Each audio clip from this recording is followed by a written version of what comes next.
Hi guys, Andrea Leadsom, the Brexiteer, was asked about benefits of being outside the EU. She began by saying that there are so many, but when pushed, she resorted to the old fib about the vaccine rollout. We know, and I won't show this video for the umpteenth time, that the UK's rollout had nothing to do with Brexit. It was still part of the EU medicines regime in 2020. Then she said that the UK economy is growing faster than most European nations, which is untrue.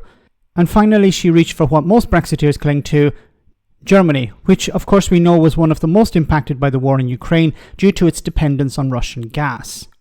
Separately, Andrea wants to lend her skills to a future Labour administration. Is she having a laugh? If Britain hadn't voted to leave, what difference would that be making to people's lives right now? Because there's been lots of political turmoil, there's been economic turmoil, in part because of Ukraine and COVID and all of that. Is there something that you can tell listeners now is better about their life because the UK voted to leave the EU? So many things, yes. I mean, a I'll real just give life you a list. one. Yeah, okay. If you get up in the morning, you're busy and you've got kids or work or whatever it is, how is a listener's life better now that we're outside the EU? Okay, so there are so many things. So one thing is the potential for free trade around the world, which we didn't have as part of the EU. But if you're an individual, the potential. If you're an individual person. So our vaccination post-COVID, we were the first out of lockdown because we had the ability to approve our own vaccination, to vaccinate the population fastest, I think, apart from Israel some much smaller country. We were the first to be able to vaccinate the whole population, so to get out of lockdown. So that would be something that affected every single person in this country. What that has led to is the fact that our economy is growing faster than most European nations. No, it's not. It's flat. In the last quarter, in the last month, the most recent figures we've just had out, it hasn't grown at all. Well, the economy is growing, albeit slightly, but you look at European economies that are actually still contracting. I mean, just today there's a big article in the Telegraph about the disaster that is Germany's economy, which has always been the absolute powerhouse of Europe. You know, we have the fact that the UK has managed to avoid the costs of paying for the COVID lockdown in Europe. You know, we were one of the biggest contributors to EU funds, wherever they were, structural and cohesion funds, the building back funds after various EU disasters. You look at global mass migration, we think it's bad here. Look at mainland Europe. You know, why are all of those countries going to the polls, seeing a rise in right-wing politics? And that is because of unchecked mass migration. The UK doesn't have it as badly as many do. We've got checked mass migration, though. Under Conservative governments, we've had record levels of net migration, legal net migration. We absolutely We took back control of our borders, and we've let record numbers of people in. Yes. Yes. Oh my goodness, there's so much to unpack here. Notice when she said, well, following on from EU disasters. What the hell did she mean there? Anyway, let's go back to the beginning. So the things that impact ordinary people's lives are based on lies. The things that impact the economy are abstract or will happen sometime in the future. When in the future? The UK left the European Union a few years ago. The vote was 8 years ago. When will these benefits arrive? Is it 5 years, 10 years, 20 years?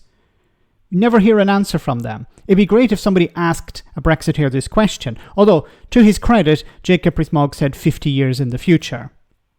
So the Brexit benefits will arrive in 50 years. Okay. The economy is growing. We know that Brexit is actually dragging on the economy. So she said, well, it's doing better than other nations in Europe. That's not true. But as was pointed out here, the economy is flatlining at the moment. Whatever growth you are seeing is already being pulled back because of Brexit. Then she mentioned EU funding to deal with the problems post-pandemic. But what she doesn't seem to understand, or is pretending not to understand, is this money was ploughed back into European economies to help them recover. This didn't happen in Britain. The Tories didn't plough a huge amount of money back into the economy. They keep saying, well, we can't do this because of the pandemic. So they, in a sense, imposed austerity when the EU was funneling money into national economies, which you should be doing during a disaster or a pandemic, for example. And we know when it comes to funding, deprived areas in Great Britain are struggling the most now because they have no longer access to EU funding. When the UK was a member, Wales in particular had access to EU funding like other parts of the UK.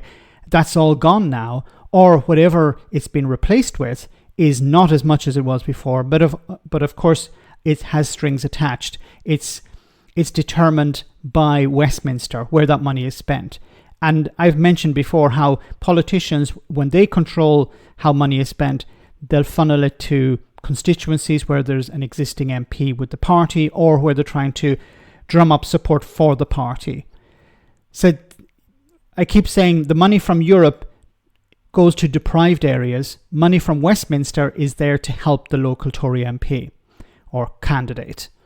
And then finally on immigration, well, why is Italy, Spain, Greece, Portugal, these parts of the Mediterranean suffering the most when it comes to the numbers coming in? Because they're on the front line. But good, pushback from the journalist here saying, well, you're saying that there's unchecked migration in Europe. Well, there's checked migration in Britain, and it's at record numbers. And she had nothing really to come back with. Yes, that's true. Well, you're supposed to be running on this record. You're supposed to, I don't think she's actually running anymore, but the Conservative Party are trying to fight an election on immigration. And immigration, which I don't think is a problem, but for the Conservatives and their voters, it is, and the numbers have dramatically increased. So Andrea Leadsom can't come up with a Brexit benefit. All she has is the vaccine rollout, which has been proven to be untrue. It was not a benefit of Brexit, and potential future growth, but we don't know when. Let me know in the comment section, guys, what you think. As always, your comments are greatly appreciated. Thanks a lot.